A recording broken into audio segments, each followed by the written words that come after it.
very warm and cheerful good morning to you all. Again, I have come with a new lecture, and here I am going to teach you all matters in our surrounding, chapter number 1 of class 9th. So, without wasting our time, let's get started.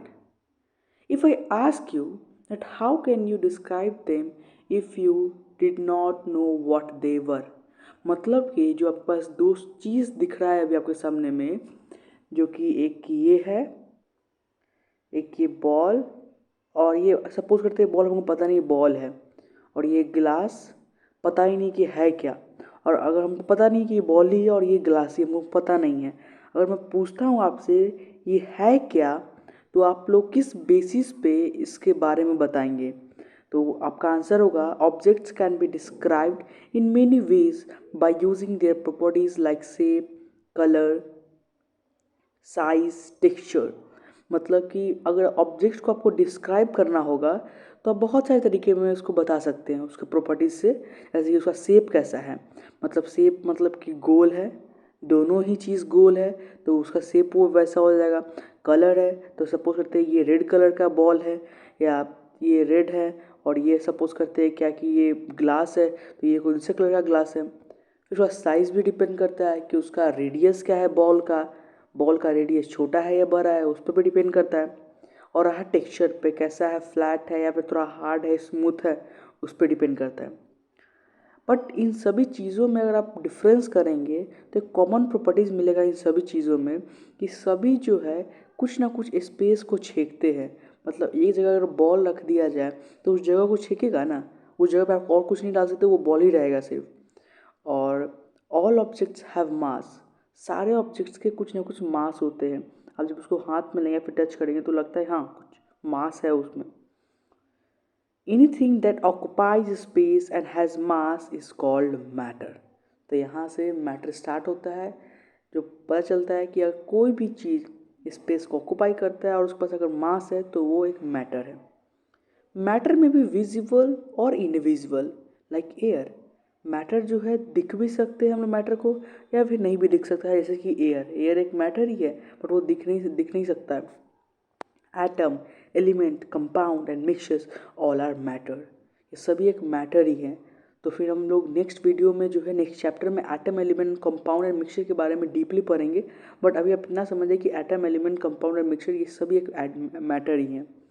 But everything can't be matter because matter can be converted into energy. Therefore, light, sound, heat are not matter. हर कोई matter ही हो ऐसा possible नहीं है। Matter जो है energy में भी convert होता है, जैसे कि लाइट है, साउंड है, हीट है, ये सब एक मैटर नहीं है, क्योंकि ना लाइट के पास मास है ना लाइट कोई ऑक्यूपाई स्पेस करता है। अगर सपोज आप कोई जगह पे लाइट डालते हैं, आप तो वहाँ पे जा ही सकते हैं, उस लाइट के पास आप खड़ा ही हो सकते हैं, कुछ नहीं होता है। वही अगर बॉल है और आप सोचिए नहीं जहाँ पे बॉल है वहाँ पे हम जाए तो पॉसिबल ही नहीं है। फिर साउंड है तो साउंड भी वही है, साउंड के पास कोई मास नहीं है, ना कोई उसके पास ना कोई स्पेस ऑक्यूपाई करता है। Most of the matter is also a energy, लेकिन कुछ मैटर जो होते हैं उनके पास एनर्जी भी होता है। कैंडल फ्लेम, मतलब जो कैंडल जो होता है, जो फ्लेम उसका ऊपर का जो येलो जो फ्लेम जब माचिस मारते तो फ्लेम निकलता है ना, तो वो एक एनर्जी मीट करता है। तो वो वहाँ पे एनर्जी भी आ गया, एनर्जी मीट करता है in the form of lights. जो वो कैंडल बढ़ता है तो वो उस लाइट के फॉर्म में एनर्जी निकलता है ना, और हीट के फॉर्म में जब लोग जलने लगता है अगर हाथ डालते हैं ऊपर। लेकिन एक मैटर भी है क्योंकि इसके अंदर गैस भी होता है और सूट भी होता है। सूट मतलब कि कार्बन पाउडर या फिर ब्लैकिश पाउडर, नहीं सब एमॉर्फस वाला, जैसे कि कार्बन की तरफ पाउडर ब्लैक ब्लैक उसके अंदर होता है। आप भी देखेंगे दीवार के ऊपर ऐसे ब्लैक ब्लैक हो जाता है, तो वो सब इसी कारण है, क्योंकि तभी हम यहाँ से बोल सकते हैं कि कैंडल फ्लेम एक मैटर है। सब मोर एग्जाम्पल्स ऑफ मैटर, सब atomic particles, all solids, liquids and gases. मतलब कि सब एटॉमिक पार्टिकल्स मतलब क्या, एटम के अंदर वाले पार्टिकल्स जो हम लोग बोलते हैं ना, इलेक्ट्रॉन, प्रोटॉन, न्यूट्रॉन, वो सभी एक मैटर ही है। सारे सॉलिड, सारे लिक्विड, सारे गैस, ये सब एक मैटर है। एटम्स, जैसे कि एग्जांपल है ऑक्सीजन, ऑक्सीजन भी एक मैटर है। मॉलिक्यूल, और वाटर का एक मॉलिक्यूल है वो भी एक मैटर ही है। कंपाउंड, टेबल साल्ट मतलब नमक, NaCl, वो भी एक क्या है, मैटर ही है। ट्री, एयर, टेबल, सब ही एक मैटर है। अब यहाँ क्वेश्चन आता है मैटर है कौन, कौन नहीं है। मतलब कि कुछ ऐसे चीज़ होते हैं जो कि मैटर नहीं होते हैं। तो मैंने पहले बताया था टाइप्स ऑफ एनर्जी जो कि मैटर नहीं है, जैसे हीट था, साउंड था। नेक्स्ट है सेंसेशन। सेंसेशन में आता है स्मेल, पेन, मतलब सेंसेशन फील होता है किसी आदमी को। स्मेल जो होता है आप सूंघते हैं, कुछ लगता है हाँ फील जैसा। पेन होता है तो फील करते हैं उसको, ना उसके पास कोई मास है ना कोई स्पेस ऑक्यूपाई करता है। इमोशंस, एंगर, गुस्सा, इसमें ना कोई मास है ना उसके पास कोई स्पेस ऑक्यूपाई करता है। अफेक्शन, किसी के प्रति प्यार। टाइम, आवर्स, मिनट, ये सब मैटर नहीं है।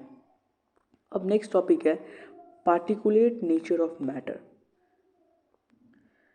Particulate nature of matter means all matter is made up of very small, teeny, discrete particles and is a complex of extremely small particles and liquid droplets. मतलब कि particulate nature of matter बताता है कि सारे matter जो है very small tiny particle से बने हुए हैं, जो कि बहुत ही स्मॉल है, बहुत ही small. And these particles can exist as atoms, molecules और आयन्स। और वही यही सब पार्टिकल्स एटम है, मॉलिक्यूल्स है या आयन है। जो सबसे छोटा पार्टिकल्स है जो मैटर का, वही एटम है। और एटम के भी अंदर 3 कैटेगरी आता है, इलेक्ट्रॉन, न्यूट्रॉन, प्रोटॉन। उसको नेक्स्ट चैप्टर में लोग पढ़ेंगे। Atom is the smallest and individual particle of an element and atoms join together to form molecules. Atom जो सबसे स्मॉलेस्ट और इंडिविजुअल, उसको देख नहीं सकते उस पार्टिकल को, एलिमेंट का होता है सबसे स्मॉलेस्ट पार्टिकल। और एलिमेंट्स एक दूसरे के साथ ज्वाइन होता है ताकि कोई नया मॉलिक्यूल्स फॉर्म कर सके। Ions are particles that carry charges and are found by loss और gain of electron by an atom.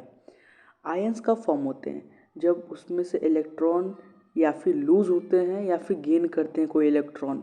मतलब कैल्शियम अगर लेते हैं, ऑप्शन सपोज करते हैं, तो कैल्शियम एटम है तो उसमें ना ही कोई लूज है ना ही हम गेन कर रहे हैं इलेक्ट्रॉन। लेकिन वही बात करते हैं Ca+2, तो उसमें Ca+2 मतलब आयन है, मतलब कि 2 इलेक्ट्रॉन कम हो रहे हैं। +2 मतलब 2 इलेक्ट्रॉन का लूज होना, मतलब 2 इलेक्ट्रॉन कम हो रहा है, मतलब लूज कर रहा है, मतलब कि वो Ca+2 अब क्या हो गया, आयन है, ना कि वो एटम है। Positive is formed when an atom loses an electron and is called cation। मतलब जैसे कि Na+1 है, Na प्लस है, मतलब Na प्लस मतलब क्या होता है, पॉजिटिव। और पॉजिटिव कब फॉर्म होता है, जब कोई एटम जो इलेक्ट्रॉन को लूज़ करता है। Na प्लस मतलब क्या हो जानते हैं कि प्लस मतलब एक, प्लस मतलब कि एक इलेक्ट्रॉन को वो लूज़ कर रहा है, और ये पॉजिटिव है। और इसी positive which is formed when atom loses an electron, उसी को हम लोग बोलते हैं cation. While negative ion is called anion and is formed when atom gains an electron। जैसे कि Cl माइनस है, नेगेटिव आयन, मतलब नेगेटिव आयन जो होता है उसको हम लोग बोलते हैं अनायन। और वो कब फॉर्म होता है, जब कोई एटम जो है इलेक्ट्रॉन को गेन करता है। Cl माइनस का मतलब क्या होगा, -1 है, मतलब कि एक इलेक्ट्रॉन को उसने गेन किया है। ठीक है, तो यही सब था, अभी इंट्रोडक्शन था मैटर का और पार्टिकुलेट नेचर ऑफ मैटर। तो हम लोग नेक्स्ट वीडियो में evidence of particulate nature of matter को पढ़ेंगे, और आगे हम लोग सॉलिड लिक्विड गैस के बारे में जानेंगे, पूरे चैप्टर को कंप्लीट करेंगे। So that's all about. If you like it then please subscribe it. Thank you.